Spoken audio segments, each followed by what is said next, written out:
Hi friends, నేను ఇవాళ బెండకాయ పప్పు సంగటి చేస్తాను. బెండకాయలు, వంకాయలు, పచ్చిమిరపకాయలు, ఎర్రగడ్డలు అన్నీ తరిగి బాగా నూనె వేసి వేయించుకోవాలి.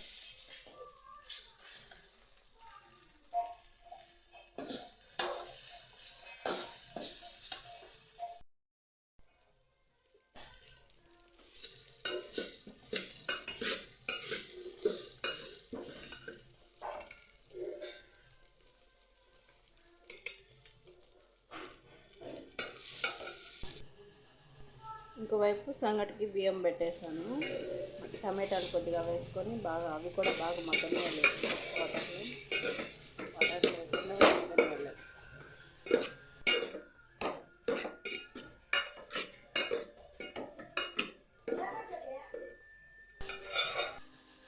ఇంకోవైపు బియ్యం ఉడికిపోయినాయి. సంగటికి కెరకల్ల రాగి పిండి 2 కప్పులు వేసుకొని బాగా కెరకాలి.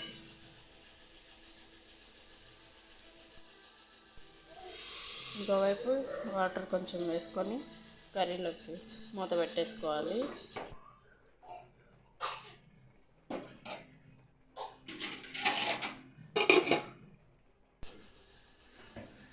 ఇంకోవైపు రాగి పిండి బాగా ఉడికిపోయిన తర్వాత కట్టెపెట్టి బాగా గెలకాలి.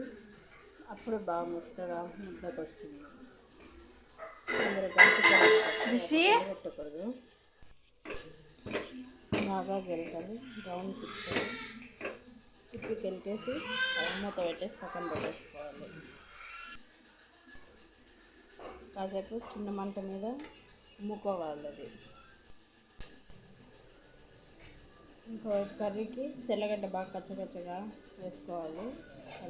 కలబెట్టుకొని పెట్టుకోవాలి.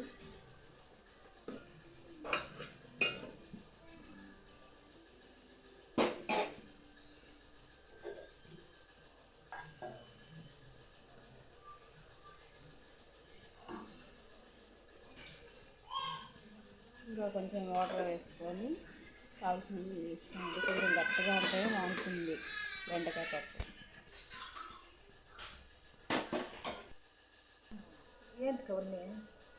దానికి కావాల్సినవి ఉప్పు, ధనియాల పొడి, కొంచెం చింతపండు, పసుపు అవన్నీ వేసుకోవాలి. జీలకర్ర మెంతులు లాస్ట్లో కొత్తిమీర వేసుకొని కలిపెట్టుకొని మూత పెట్టేసుకొని పక్కన పెట్టేసి అంత అయిపోతుంది. మనం దింపుకొని